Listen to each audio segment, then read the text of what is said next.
तो ये filing process है SPL02 का। सबसे पहले वही नॉर्मल पोर्टल में लॉग इन करिए, सर्विसेज में, यूजर सर्विसेज में जाकर के माई एप्लीकेशंस पे, माई एप्लीकेशंस में जाइए और फिर apply for waiver scheme under section 128A। Application type में ड्रॉप डाउन में न्यू एप्लीकेशन सिलेक्ट करिए। ये देखिए स्क्रीनशॉट दिखाया है न्यू एप्लीकेशन का।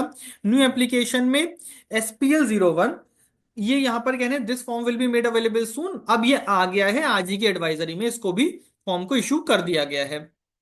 आप यहाँ पर SPL02 करिए और अपनी एप्लीकेशन क्रिएट करिए। ये देखिए SPL02 क्रिएट एप्लीकेशन में जाकर के क्वेश्चन आयर आएगा। क्वेश्चन आयर में आपसे पूछेगा कि भाई डिमांड GST पोर्टल के थ्रू हुई थी, whether any appeal application filed है, whether an appeal has been withdrawn. तो ये सारा का सारा प्रोसीजर पूछेगा, सारे क्वेश्चन आयर पूछेगा, कौन से सेक्शन में है, डिमांड इंक्लूड्स एरनियस रिफंड है, ये इसकी गाइडलाइंस है यहाँ पर।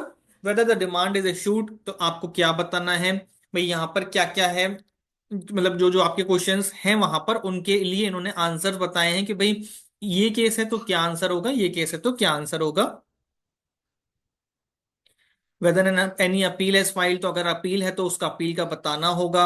अपील है तो विड्रॉ कर ली है या नहीं कर ली, क्योंकि बिना विड्रॉ करे यहाँ पर आगे नहीं बढ़ सकते हैं। वेदर अपील और writ petition against order has been withdrawn, तो आपको ये भी बताना होगा भाई अगर नहीं किया है तो ये DRC 07 अपील 04 में विड्रॉ करना होगा।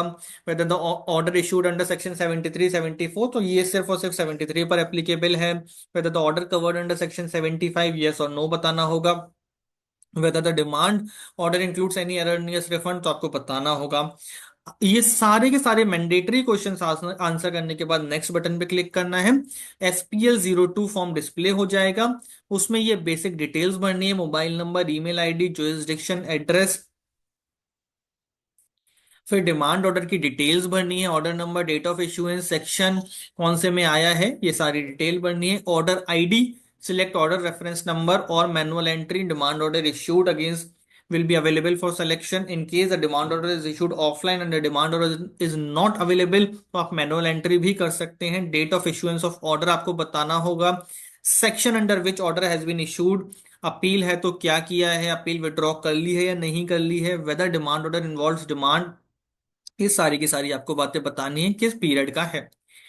अमाउंट्स डिमांडेड, यहाँ पर अमाउंट कितना डिमांड कर रहे हैं उसमें अमाउंट आएगा, किस किस फाइनेंशियल ईयर से वो अमाउंट रिलेट करता है वो यहाँ पर बताना होगा।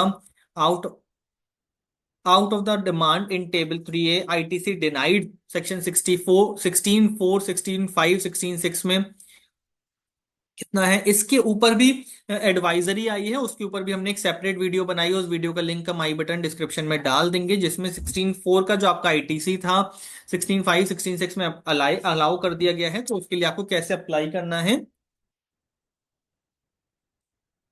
Amount paid through payment facility, आपने कैसे पेमेंट किया है, DRC 03 के थ्रू पेमेंट कर दिया है या नहीं किया है, अगर पहले कर दिया है तो उसकी वहां पर लिंकिंग करनी होगी।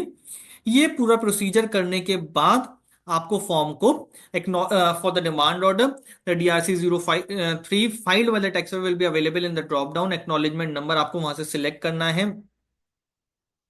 Payment details related to will be reflected in table 4. Upload supporting document. Supporting document में क्या करना है, maximum 5 document each of 5, size limit 5 MB can be uploaded. Upon uploading, the taxman must complete the declaration and verification section in order to proceed with saving and previewing the form. Once the form is saved and previewed, the taxman may click on file button. आपका form SPL02 file हो जाएगा। Okay करिए continue करने के लिए, cancel करिए अगर आपको उसमें कोई दिक्कत लगती है तो, फिर उसको DSC या OTP के थ्रू आप सबमिट कर सकते हैं। तो ये SPL02 फॉर्म फाइल करने का पूरा प्रोसीजर है।